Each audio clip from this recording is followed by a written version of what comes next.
Good morning, welcome to my channel MRP Vedic Astro. ఈరోజు topic వచ్చేసి Ravi charm గురించి తెలుసుకుందాం. అంటే మన జాతక చక్రంలో రవి అంటే సన్ ఈ 12 రాశుల్లో ఏ రాశిలో ఉంటే ఆ జాతకుని యొక్క లక్షణాలు ఎలా ఉంటాయని తెలుసుకుందాం. అంటే ఈ రవి సపోజ్ మన జాతక చక్రంలో మేషంలో ఉంటే ఆ జాతకుడు ఎలా ఉంటాడు, వృషభంలో ఉంటే రవి ఆ జాతకుడు ఎలా ఉంటాడు, మిథునంలో ఉంటే ఆ జాతకుడు ఎలా ఉంటాడు, అలాగే కర్కాటకంలో ఉంటే జాతకుని యొక్క లక్షణాలు ఎలా ఉంటాయి అనేది మనం బ్రాడ్ ఆస్పెక్ట్లో తెలుసుకుందాం. ఓకేనా? సో అయితే రవి సపోజ్ జాతక చక్రంలో మేషంలో ఉందనుకుందాం. సో రవి మేషంలో ఉన్నప్పుడు ఆ జాతకుడు ఒక జ్ఞాని అయి ఉంటాడు. ఓకే, గ్రంథకర్త కూడా అయి ఉంటాడు, సంసార ప్రియుడు, తర్వాత కొద్దిగా తొందరపాటుతనం ఉండొచ్చు, తర్వాత తాత్కాలిక కోపం కూడా ఉండొచ్చు.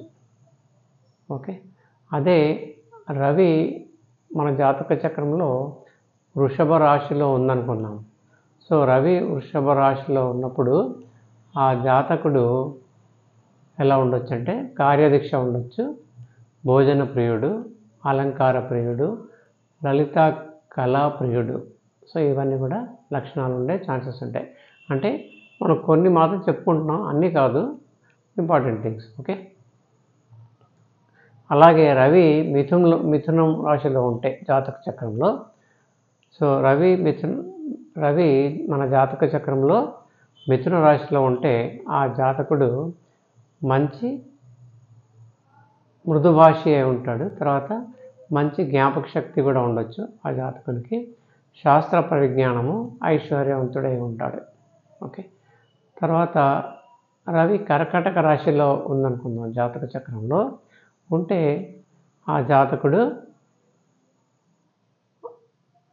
ధర్మబుద్ధి గలవాడై ఉండి మంచి రాజగుణము, తర్వాత మంచి రూపం కూడా ఉండి ఉంటుంది. అయితే అభిమానం కొద్దిగా ఎక్కువ ఉండొచ్చు అన్నట్టు. ఓకే, సో ఇవి ఇంపార్టెంట్ లక్షణాలు, ఇంకా చాలా కూడా ఉండొచ్చు. అయితే ఏంటంటే ఇంపార్టెంట్ థింగ్ మనం తెలుసుకోవాల్సింది ఏంటంటే ఈ రవి మేషంలో ఉన్నప్పుడు ఈ లక్షణాలు ఉన్నాయని చెప్పి అన్నాం కదా.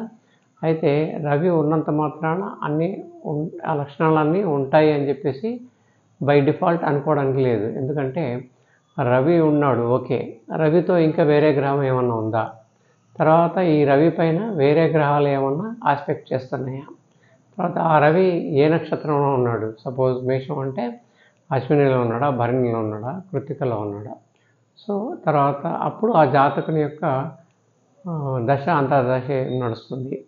ఇవన్నీ కూడా డిపెండ్ అయి ఉంటాయి అన్నట్టు. సో ఇవి బేసిక్ అంటే లక్షణాలు ఎలా ఉంటాయని మనం ఫండమెంటల్స్ తెలుసుకోవడానికి ప్రయత్నం చేస్తున్నాం. ఓకే, సో నెక్స్ట్ వీడియోలో మనం మిగతా రాశుల్లో రవి ఉన్నప్పుడు ఆ జాతకుని యొక్క లక్షణాలు ఎలా ఉంటాయని తెలుసుకుందాం. Okay, thank you for watching the video.